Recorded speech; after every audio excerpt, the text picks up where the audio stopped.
Good morning everyone, my name is Jon Jenkins from Smart Accountancy in Bournemouth. Last week I contracted what I now renamed as the budget bug. Up until this year I've never been interested in the budget, more so than I needed to.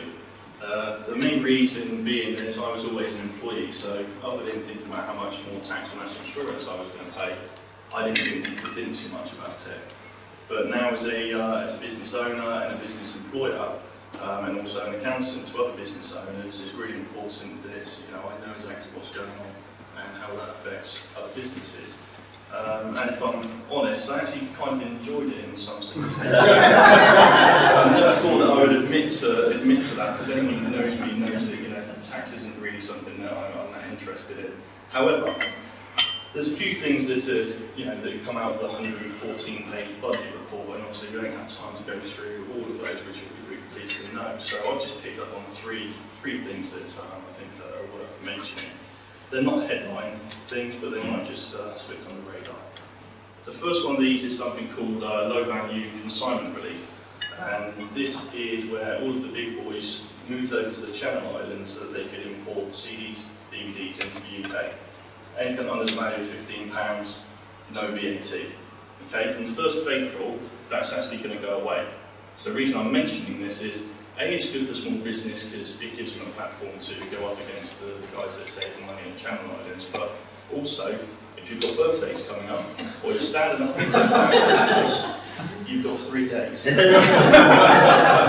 home, get on the internet, order your stuff now, save yourself 20%. Okay. Joking aside, one of the big things that actually came out that's really relevant was this tax simplification for small businesses, which a lot of people went, oh, that's really interesting. Well, as far as accountancy goes, it's really interesting. This is an idea that they're going to give voluntary cash accounting to businesses up to the VAT threshold limits, which basically means it should simplify how you go about calculating your tax on your business. This sounds like a great idea. It's supposed to be coming through in the Finance Bill 2013. I can't see this happening. 2013 is not that far away. If anyone's ever asked the Revenue to change their address, you'll know it takes